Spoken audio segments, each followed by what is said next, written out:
Class 5 आज हम पढ़ने जा रहे हैं बेटे आपका चैप्टर जो है अद्भुत दंड। अद्भुत होता है अनोखा, दंड मीन्स सजा। राजा थे, सुकेतु नाम था उनका यश चारों तरफ फैला हुआ था। उनके जो राज्य में जो प्रजा थी बड़ी ही प्रसन्न थी, खुश थी। साधु संतों का बड़ा वो मान रखते थे, बड़ा आदर सत्कार करते थे।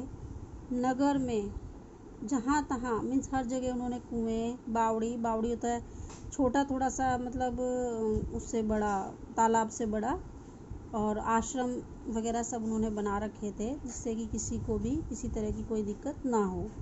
नगर भर में फलों के पेड़ थे, जिससे कोई भूखा भी ना रहे, रहने की भी दिक्कत ना हो और इंसान खाना भी खा सके।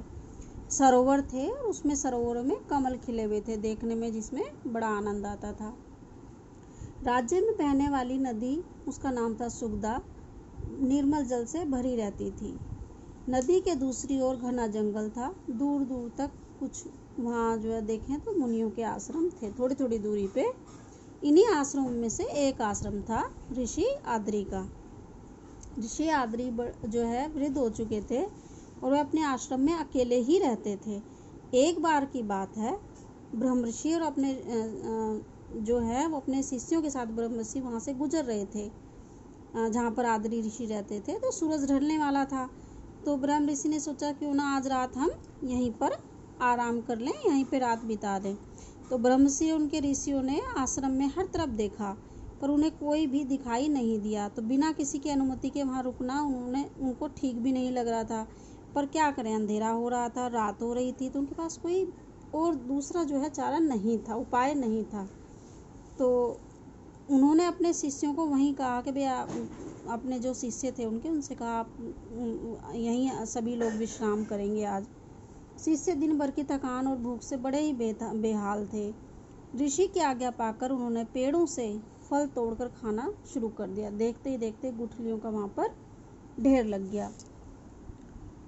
इतने में जो ऋषि आद्री थे वहाँ आ गए और ऋषि कुमार जो थे शिष्य, उनको फल खाते देखकर आग बबूला हो उठे और दांत पीसते हुए कहने लगे कि मुनिवर, किसकी आज्ञा से आपके शिष्यों ने फल खाए? तो ब्रह्म ऋषि आद्री ऋषि को प्रणाम ब्रह्म ऋषि ने किया और बोले, ऋषिवर, मेरे शिष्य जो है भूखे थे और आज्ञा देने वाला हमें यहाँ कोई था ही नहीं दिखा।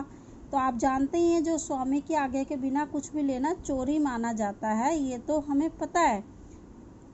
तो लेकिन हमें यहाँ पे जब कोई दिखा नहीं तो भूखे शिष्य थे तो उन्हें खाना था ही, तो किससे आज्ञा लेते वो? तो चोरी तो उसे मानते हैं जब कोई स्वामी हो। अब स्वामी तो यहाँ कोई हमें नज़र ही नहीं आया, पर जो है अब हमने बिना आज्ञा के जो लिया है, तो अब इसका जो अपराध भी हमने किया है। तो आद्री ऋषि बोले कि आप जो है सुकेतु ऋषि के अपराधी हैं, क्योंकि बिना पूछे बेटे आपसे भी कहा जाता है कि जब भी कुछ आपको ज़रूरत है, शार्पनर, रबड़, पेंसिल, तो मतलब डायरेक्ट हमें किसी के बैग से नहीं लेना चाहिए, हमें मांग लेना चाहिए, पूछ लेना चाहिए कि मैं आपसे, आपके पास है तो आप मुझे दे दीजिए। अगर हम बिना परमिशन के कोई भी चीज़ लेते हैं तो वो एक अपराध है, वो हम ठीक नहीं कर रहे हैं, वो हमारी गलती है, मिस्टेक है। तो आद्री ऋषि ने इतना कहकर अपना कमंडल उठा लिया और कुटिया के भीतर चले गए। अब जो ब्रह्म ऋषि थे वो इस बात से एकदम परेशान हो गए, रात भर सोचते रहे कि भाई मुझसे तो अब अनजाने में एक अपराध हो गया है। उन्हें पता नहीं था, क्योंकि अनजाने में हुआ, उन्हें तो कोई नज़र ही नहीं आया था ना, पूछते किससे वो।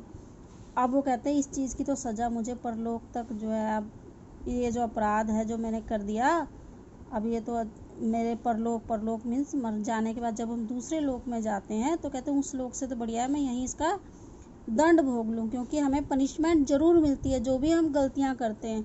हम सोचते हैं बेटे हमें तो किसी ने देखा ही नहीं है, पर ऐसा नहीं होता है। हम भी कुछ भी जो गलती करते हैं तो हमारी मिस्टेक देखी जाती हैं, हम चाहे भले कितना ही उसको छुपाने की कोशिश कर लें, हमें उसका जो दंड होता है, सज़ा होती है, वो भोगनी ही पड़ती है। इसलिए अगर हमसे कोई मिस्टेक हो जाए तो हमें उसका कन्फेस कर लेना चाहिए, हमें अपने बड़ों को बता देना चाहिए। अगर गलती हो जाती है तो उसको छुपाना नहीं चाहिए।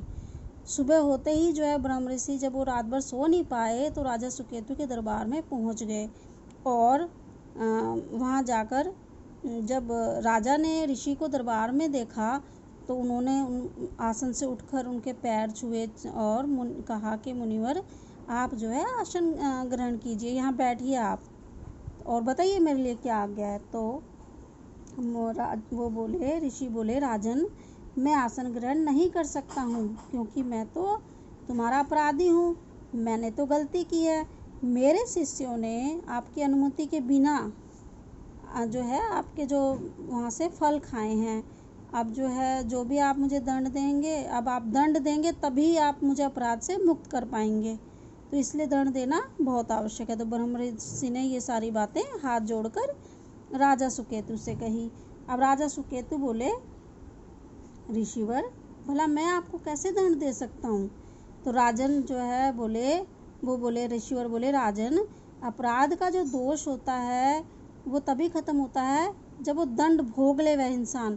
तो अगर मैं दंड नहीं भोगूंगा तो मेरा ये अपराध कभी भी जो है समाप्त नहीं होगा, अन्यथा मेरी समस्त तपस्या जितनी भी मैंने की है उस तपस्या पर भी पानी फिर जाएगा। तो एक अपराध भी असंख्य सुकर्म होते अच्छे कर्म, हमारे अच्छे काम, उनका नष्ट कर देता है। वो हमारे सुकर्म का जो फल होता है वो खत्म हो जाता है। मैं अपना सारा तप एकदम व्यर्थ नहीं करना चाहता हूँ जो मैंने इतनी भक्ति तपस्या की है, आप मुझ पर कृपया करें। ब्रह्म ऋषि ने कहा, ऋषिवर, तब ब्रह्म ऋषि ने ये सारी बातें बोली तो राजन बोले, ऋषिवर मैं आपके अनुसार जो आज्ञा अनुसार आपको दंड देता हूँ। आप जो है आज सूर्य ढलने से पूर्व मतलब कि सूरज छिपने से पहले आप और आपके शिष्य जो भी आपने आम खाए हैं उनकी जो गुठलियां हैं नगर की सीमा पर रोप दें। उन गुठलियों में से जो भी पौधे निकलेंगे जब वे बड़े होंगे तो उन वृक्षों पर लगने वाले फलों में आपका आशीर्वाद भी होगा और फल भी खाने को मिलेंगे लोगों को। तो राजा सुकेतु ने यह कहकर ब्रह्म ऋषि के चरण छू लिए। तो ब्रह्म ऋषि और उनके शिष्यों ने नगर सीमा पर फलों की गुठलियां बो दी। अब राजा सुकेतु ने उनके इस कार्य में मदद भी की। तो राजा ने वृक्षारोपण के बाद ऋषि और उनके शिष्यों को भरपूर दक्षिणा दी। वृक्षारोपण मीन्स वृक्ष जो बेटे आप लोग भी वन महोत्सव वगैरह मनाया जाता है और स्कूलों में जुलाई के फर्स्ट वीक में मनाया जाता है, तो उसमें हम अलग अलग प्रकार के पौधे लगाते हैं। तो फलदार वृक्ष होते हैं तो बड़े होके उसमें से फल निकलता है, कुछ छायादार वृक्ष होते हैं तो वो छाया देते हैं। तो अब देखिए आम की गुठली थी, अब आम की गुठलियाँ लगा दी गई, आगे वे बड़े बनेंगे तो उसमें से और आम निकलेंगे। आप लोग भी ऐसा कर सकते हैं कि भाई जो बीज हैं उनको व्यर्थ ना करके उनको आप कहीं भी लगा दो, क्योंकि एक जो आपने पेड़ बोया है वो जो है बहुत फ़ायदा देता है, ऑक्सीजन देगा, छाया देगा, अगर फलदार है तो फल भी देगा और उससे जो है सभी लोग जो हैं जो भी लोग उनसे चीज़ें लेते हैं तो उसका जो पुण्य मिलता है वो हमें मिलता है। तो राजा ने जब उनको दक्षिणा भी दी काफ़ी सारी, उनके शिष्यों को भी और ऋषि को भी, तो ऋषि ने राजा के जो है फिर राजा को जब ये सारी दक्षिणा उन्होंने दे दी तो सुख समृद्धि का आशीर्वाद दिया और वहाँ से चले गए। सुख समृद्धि का मीन्स आपके पास जो भी धन धान्य है वो बना रहे। तो बेटे ये आपका चैप्टर यहाँ पर समाप्त हो गया। तो हमें यहाँ से ये शिक्षा भी मिलती है कि हमें कभी भी चोरी नहीं करनी चाहिए, बिना पूछे नहीं लेना चाहिए। पर वास्तव में चोरी तो उन्होंने नहीं की थी और चलिए गलती हो गई है, हमें पता चल जाए कि हमसे गलती हो गई है तो हमें जो है उसका दंड भी भोगना चाहिए, जिससे कि हमने जो गलती की है उसका पश्चाताप भी हम कर लेते हैं तो वो गलती का जो दंड है वो समाप्त हो जाता है। तो ये भी चैप्टर बेटे यहीं समाप्त हुआ। Thank you.